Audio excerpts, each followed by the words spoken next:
Jenny, maybe before we get going, could I just, the ground rules, we're on record, and it's okay for people to record it for use. Is that okay? We are on record. People will be able to record it. I'm recording it right now, and my apologies. I don't really understand how Zoom works. Like if I record it, if someone else can record it, I don't know if they're able to record it on their own, laptops or clouds or whatever, but it is, this is on the record. This is all on the record.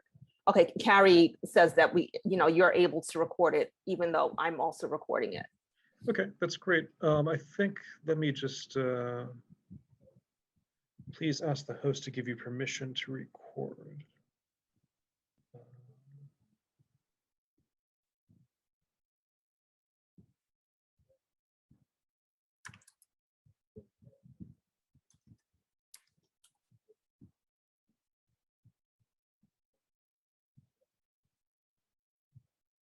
Okay, so the ambassador should be logging in any second now.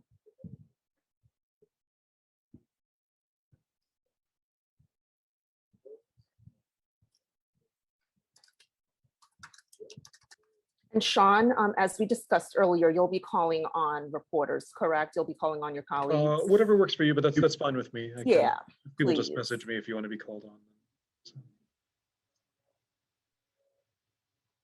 Jenny, just one thing. I think there might be a permission, to give permission to record. I'm not sure the technically how that works, but.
Good afternoon, Mr. Ambassador. Good afternoon to you guys. It's a pleasure to be with you. Thank you for taking the time today. We understand, given the tragic, terrible circumstances, that you are coping with this today. I want to start out by thanking Sean Tandon of Agence France Presse for organizing his colleagues to speak with you today. This is being recorded. This will be shared with reporters for their use, so just so they have you on record. Sean, if you can please give some remarks, and you'll be calling on reporters today. Sure. Thank you, Mr. Ambassador. Thanks for joining us. I know it's a difficult day for you. Thanks for joining us on short notice. We appreciate it. For all the reporters here, just send me a message if you want me to call on you. Perhaps just to start with what the latest you can tell us about what's happening in Haiti right now. Do you have any more information on what is behind this tragedy, on who might have been responsible for this? And the administration here has talked about assistance. Is there any assistance that's been asked for from the U.S. at this point? Thanks. But the only thing I can tell you is it's a terrible situation what occurred in Haiti early this morning. What we have as information for now, it seems that this horrible act was carried out by well-trained professional killers, commandos. They were speaking Spanish. That's the footage is revealed.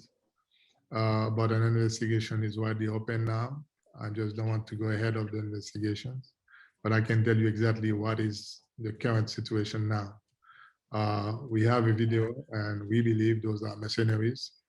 It's very important for this international manhunt because those killers are on the loose. We believe so. They came into the country to carry out that dirty work. We don't know if they left or if they're still in or if they left already. But the police is investigating, and I believe we are waiting for details. Hopefully, we'll get some more info yet. Indeed, I spoke to White House officials, and then we discussed the situation. And I think the most important thing I requested on behalf of the government of Haiti, assistance with very expertise when it comes to investigation, to help us carry out this investigation, because it has to be known. Those killers have to be brought to justice. So therefore, we understand it might be difficult to do it by ourselves, on our own, but we are requesting international assistance and this. Sure. If I could just follow up on that before I turn it over to others. Do you have an idea of motivations? And you guys said you're requesting international assistance. Is that a formal request? Have you been in touch with, here in the US, for example, asking for formal help in terms of the investigation? Yeah, I formally requested that. But I believe probably it's being assessed, it's being considered. But the most important thing is we understand such an act, killing a president, should be gone beyond our borders. So it is an act that should be condemned by international community, and is a threat to our region. And I believe it's necessary, it is more than necessary to get the US assistance and investigating what really occurred, identifying those killers and bring them to justice. Thank you, Mr. Ambassador. A couple of people have already said that they have questions for you. First, could we go to Carrie Kahn with National Public Radio? Hi, Ambassador. Can you hear me okay? Absolutely right. Thank you so much, and condolences to you and everyone in Haiti. If you could, have you asked the US for any other assistance? Are you concerned about instability right now in the country, and have you asked for any help? And also, if you could speak to what role do you think the US has played in the current political situation in Haiti, especially with the backing of President Moise in recent months? I don't think the US was backing President Moise. I believe the US was backing the democratic principle. President is elected for 5 years, 60 months. He has to finish his term. That's what I believe President the United States was backing. And secondly, the U.S. has been playing a very important role in our democratic process. Therefore, it's very important for them. That's why we call upon them to help us, leading that investigation and make sure that we identify those killers and we identify those behind this kind of horrible act. So I think it is also in the national security interest of the United States to make sure that Haiti doesn't go even deeper into spiraling violence and to chaos, because now this situation is unfortunate, killing a president and function. But at the same time, we understand that the current authorities, they will have to use this lamentable situation to see how they can bring the country together, because it's the act in itself is horrible, but as Haitians, I think we can use this moment to come in unity and to find a peaceful way out of this current quagmire. Carrie, do you have a follow-up, or should we go to the next person? Have you asked for any other specific assistance, security assistance from the U.S.? But our national police has been a great beneficiary of the U.S. assistance, technical assistance. But we've been requesting that for the last 6 months from the U.S. to see how we can strengthen the national police, because there is a fight against the gangs. And the gangs, most of the time, they are even more armed. They overpowered the national police anytime.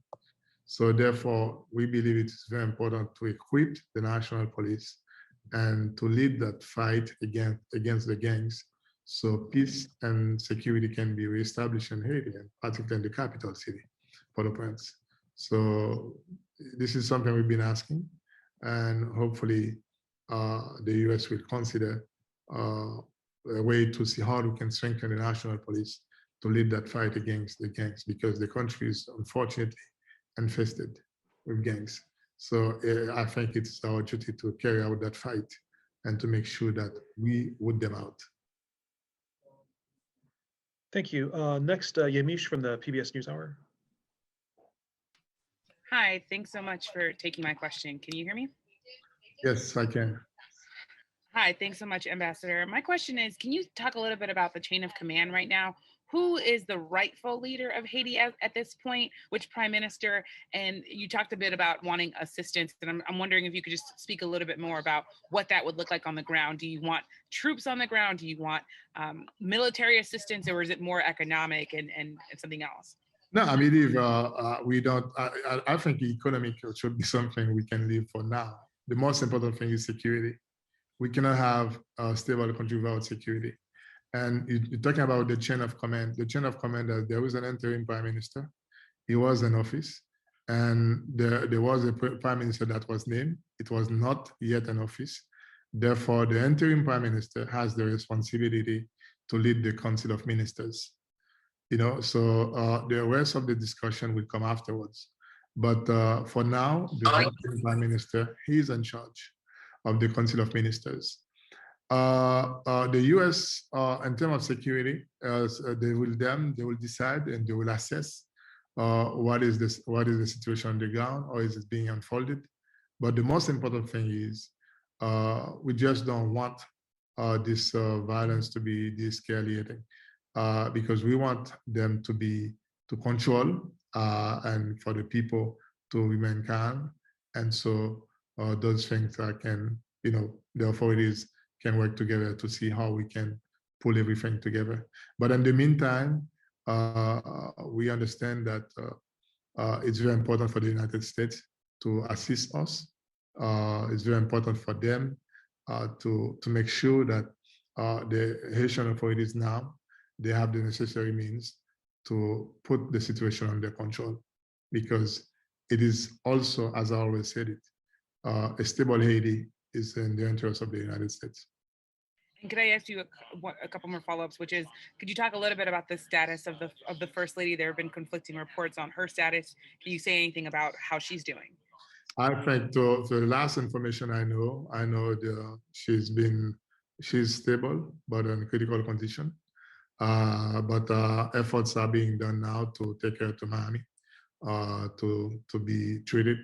But we hopefully that will be done during the day. But thanks God, she's alive.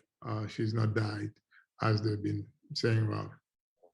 And my last question, if I could you talk a little bit about your message to the Haitian people? For so long, people have said Haiti has hit rock bottom, a new rock bottom in terms of insecurity. What's your message to people who are terrified now? If the president isn't safe, who can be safe? Listen, if the president can be safe, who can be safe? That's a question that can be relevant for any other countries, because there are other countries where a president was assassinated. The most important thing is now what I will call on the Haitian nationals, my fellow Haitians, is to use this situation to come together to unite ourselves, because there is no benefit and trying to put the country deeper in chaos. It's very important to work together, and I believe this is what the current authorities they are determined to do. Use that lamentable event and use it as a point of unity, because we have to come together. There is no way we can continue on that path. So this is something that I would have never imagined I would have seen in my lifetime. A president is killed in office. Even though we had it in our history more than 100 years ago, but we didn't think that we would have come to that point. So it's very important to have this argument. This is the beauty of democracy, but we need to learn to deal our disagreements in a peaceful way, peaceful means, not violence, because violence is no answer. There is no answer in that, and there is no future in that. Thank you, Mr. Bester. Next, Tracy Wilkinson with the Los Angeles Times. Hi, thank you, Mr. Ambassador. You said that the United States had been supporting the democratic process in Haiti. What more could the United States have done, perhaps, to prevent this? I think the request that they equip the police was something you had already made, correct? The government of Haiti had already made and had not happened. So what more could the U.S. have done? And the second question is, some people say one reason for this is that the government was not seen as legitimate. How do you respond to that? Thank you. I don't think the legitimacy of a government should have led to the killing of a president. First of all, I just don't want to go back to this issue, because we believe this issue we put it behind us, because the international community recognizes one president who was elected in 2017 for 5 years. This is a close case to me. But when it comes to what the U.S. should have been done, I believe we've been working with the U.S. I believe a lot of efforts were deployed. But now it's very difficult to say. We just don't want to play the game, the blame game. We are not here to blame anyone. But the only thing I would say that it's very important to consider or to reassess the technical assistance policy to the national police. And it's very important as well to consider the armed forces. We do have an armed forces, even though in an embryonic situation, but it's very important to have the armed forces equipment to protect our borders. Would you imagine such a commandos could enter the country? We guess it's not through the airport, and I guess they already left the country. If they are not here, if they are not still, but where they left, there was no airplane. They left running through the borders. Therefore, it's very important to have a very robust security system on our borders to protect the borders and make sure those things do not occur.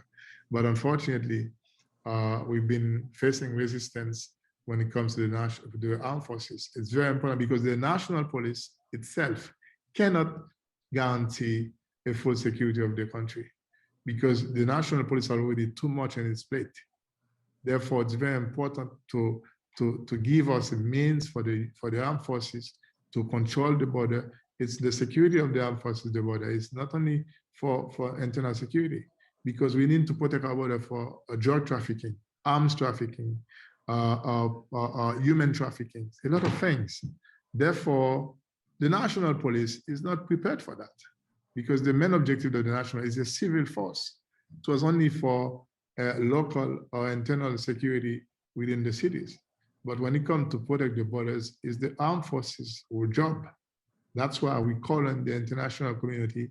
It's time to stop stigmatizing the armed forces and trying to help the country to rebuild and to make sure that the security is really a matter of priority.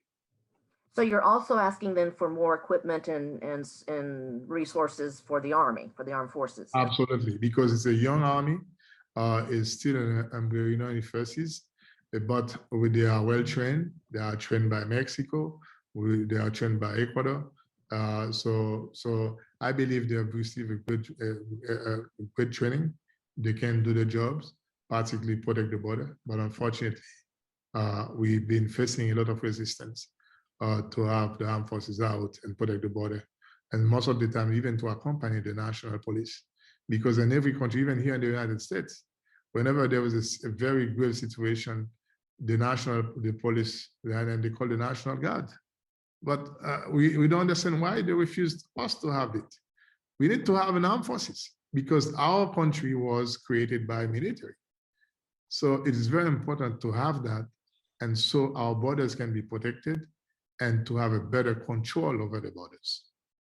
Because it is unacceptable to have a foreign commandos to enter a country, to kill a president and to leave without any concern.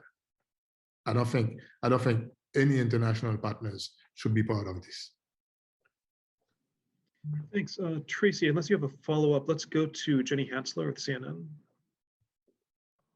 Hi, Ambassador. Thank you so much for doing this. Can you hear me? Yes, I can. Thank you. I was wondering if you could get into a little more specifics about who in the U.S. government you're in touch with. Is it mostly the State Department, the White House? Are you seeking FBI assistance, for example?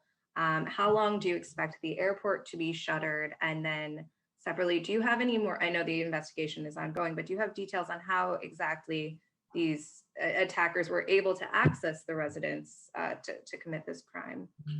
I don't have too much details yet, but I can tell you, they have some information with regards to those commandos, because we have video footages showing that it's a good, well-professional killers.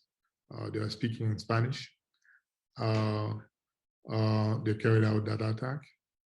And then when it comes to who I had conversation, I've been in touch with the White House. And then the State Department, I've been talking to my colleague, the U.S. ambassador. But so far, we just don't want to go ahead of the investigation. We just want to let the process unfold, so we can get more details later on. And how long do you expect the airport to stay closed? We believe once we have the situation under control, because it's very early. This horrible act was committed this morning. It's just mid-noon. We think we need a little time to make sure that the situation is under control, to make sure that activities can resume safely, and then we will consider that. Thanks. Could we go to Courtney McBride with the Wall Street Journal? Thank you, Mr. Ambassador. You mentioned a couple of times resistance to strengthening the armed forces and using them to secure the country. I was wondering if you could talk a little bit more about what the nature of that resistance is. And then additionally, was there an advance warning of a specific threat to the president? Thank you. I believe the president himself mentioned that in an interview he gave to a Spanish newspaper in January. He mentioned about he believed a lot of people want to kill him, want to get him killed because of his policies of the reforms is carrying out. But we didn't have any warning when it comes to that thing today. When I spoke about the resistance, because there are many people, and then part of our international partners, they always have reservation on the armed forces because they want to, to link the former armed forces, what we had, that was dismantled in '94, to the new armed forces, which is completely different because this current armed forces was made through recommendations of the Inter-American Defense Board here in Washington, part of the OAS. That was a process that was carried out by the Inter-American Board during 2 years, and to make the recommendations of what we call the White Book on how to reestablish the Army. And we followed exactly what the recommendation said. There is nothing illegal here. And therefore, we still, despite of this, we still have resistance or reservation from international partners saying that this is the armed forces not priority, the national police is the only one priority, and the Constitution. Most of the time they pretend defending or they're accusing us of violating. But that same Constitution said there are two forces in the country, the armed forces and the national police. But they say that they want to strengthen the national police. Let's ignore the army. There is no place for the army. But at the same time, when you're looking at the strengthening of the national police, you don't see really enough. You don't see anything. So I think we need to stop with that hypocrisy. Let us have the army, because a lot of islands in the Caribbean, they have their own armed forces. The Dominican Republic next to us, they have their own armed forces. We don't see why we cannot have an armed forces just to protect the border. Because we have a porous border, drug dealers, trafficking, human trafficking, international terrorism, all those things. But the most important question I would ask this morning, how in the world a commandos, mercenaries, professional, trained, could enter the country without knowing and committed that such horrible act and left? Because we know probably most of them have left, or probably they are still inside the country, but there is no plane, the airport is not open. Where are they? Probably they used the border to cross and left. So could you imagine if we had an armed forces that was controlling the border, it would have been difficult. Thank you. Could we go to Simon Lewis with Reuters?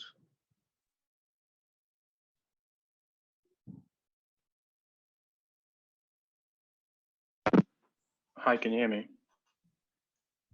Yes, I can hear you. Hi, thank you. Hi, thank you, Ambassador. I just wanted to clarify a couple of things regarding the specifics of the assassination. You mentioned this video footage. I just want to clarify that's the same footage that's sort of been seen publicly and is shot from a neighbor's house. Is that the only footage that and is that footage sort of in the government's possession at this time? I don't know yet if it's only one, but I know that many of them have been circulating on the social networks, and I believe the national police have also interest in them, and probably they have also footages from other points, but they are still part of the investigation. That's what I said. I don't want to go ahead of the investigation.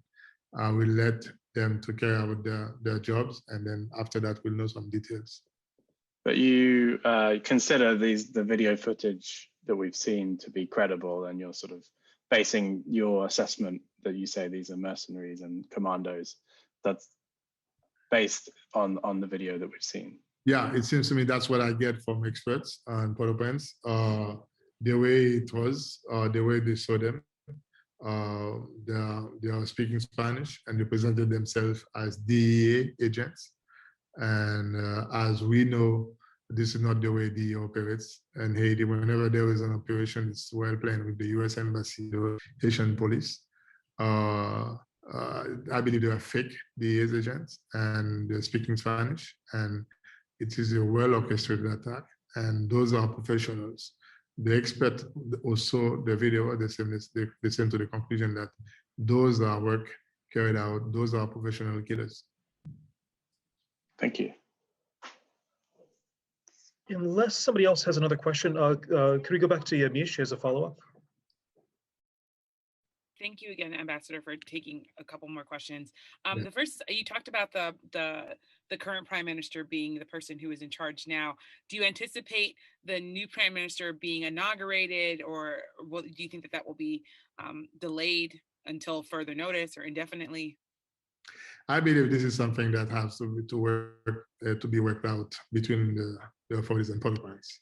I cannot tell you exactly what would be the procedure, but what I can tell you, since there is a vacuum, the interim prime minister and the government, they have to step in to make sure that there is someone at the helm of the country for the moment. Now, when it comes to the prime minister that was named or the decision, that will be left to the Haitian authorities, and they will relay to me afterwards. But for now, that's the only thing I can tell you. And then you made it pretty clear. It sounds like that you think that these assassins came through the border with the Dominican Republic. Is that clear? Is that what you're insinuating? And do you think that the people in the Dominican Republic may be responsible for this? No, we'll never say that. What I said, I didn't know how they came into the country. Okay. But what I said, probably after carrying out that such horrible act, the airport is closed this morning. There was no airplane. Therefore, if in case they would have left the country, there was only one way to leave the country, is through the borders. That's why I made my case. I said, if the border was well protected by the armed forces, it would have been difficult, because the national police doesn't have that mission to protect borders. So that's why I understand that this is something we need to look at, how they left, because we don't know how they came in, but for sure, if in case they left already the country, we have to ask ourselves, how did they do that? There is only one way to leave. So you don't think it could be a private plane? You think it would have to be on land through the border? I don't know, a private plane. I believe our tower control, the system, civil aviation system would have detected them. They would have seen them. I don't think it would have been easy like this.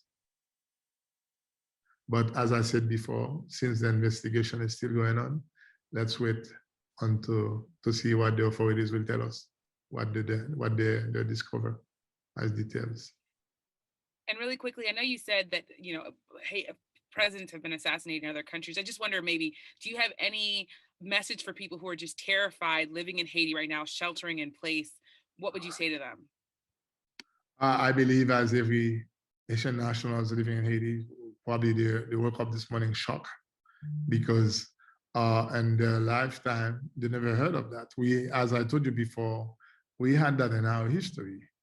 That's the reason that led to the USN occupation intervention in 1915.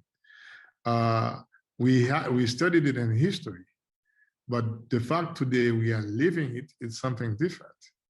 That's why I told you that I guess those people, they are shocked to hear something like this. But that's why I believe the current authorities will do our best to assure the people that they are doing everything possible to restore order and to make sure that the people can continue to carry out their duty, their life, but even though in a very difficult circumstances, but it is very imperative for the government to send that signal to the Haitian people, and that signal of calmness, of even though it's a very difficult time, but the signal of unity and calm, and to restore order, and to make sure that we continue as a nation to move forward together. Thank you, Mr. Ambassador. If you have time for a few more questions, let's go to Joel Gerke with the Washington Examiner. Hi, thank you, Ambassador, for doing this, and my condolences again for this tragedy. I wanted to follow up on something you said at the beginning. You mentioned that this attack is a threat to the region. could you elaborate on the nature of how this is a threat to the region? What do you worry might unfold? And do you think there's any foreign involvement or something in this? Okay, the reason I said that because to have elected, democratic elected president in office has been assassinated. It's not only a threat to Haiti, to our democracy. This is something that should not happen. That's why it's very important to have the international condemnation for that. And this afternoon at 2:30, we have a permanent council OS meeting to discuss this issue, because it is a matter of regional issues, security issue, because that's why we as a nation and the region and the Americas, we are not alone. We are part of a community. So that's why it's very important to say that it is a threat to the region. It is a threat to Inter-American Democratic Charter. You know, so that's the political discussion. We cannot have political discussions or dispute to come to that, to killing of president and function. That's why we believe our differences should be dealt with peaceful negotiation and means. Therefore, we have to reject and we have to condemn. And that's why I said it's a threat to our region. It is a threat to our region, because when democracy is threatened and the country of the region is a threat to others. Thank you, Mr. Ambassador. Cindy Sain with Voice of America. Yes, thank you so much, Mr. Ambassador. You mentioned the possibility of this armed commando going over to the Dominican Republic. Are authorities there cooperating with you in this manhunt? I should speak to the authorities in Port-au-Prince. I believe the National Police. I'm sure most of the time, whenever there is such a thing, I always believe there is a collaboration from the DR or militaries and authorities. I have no doubt that they will assist in this, because as I said before, those folks, those criminals, after committing such an act, if they are not in the country right now, there's only one way for them to leave the country, is through the borders, because there is no plane. Even though they would have their own private plane, somewhere else, the system, the civil aviation will have detected them. So that's why we call on the international community to assist us, to join forces together, to investigate and see how we can identify those killers and for them to be brought to justice. Because the killer president today, if we allow that to continue, tomorrow they may feel free to go somewhere else and kill another president. Because we don't know those forces. Those forces, they have to have a response. And the response should be a coordinated response from all over the world, from all, particularly from our region. It's very important to do that. Thanks. Let's go back to Carrie with NPR. Hi, thank you. I just wanted to know if you could be more specific about what your plans are for security, and when would you ask the US for direct intervention? Is that something you're thinking about? Is there a level of insecurity that would get to that? Would you allow the Marines to come into Haiti, given the historical situation with the Marines in Haiti? Yeah, it is not a decision for me to make.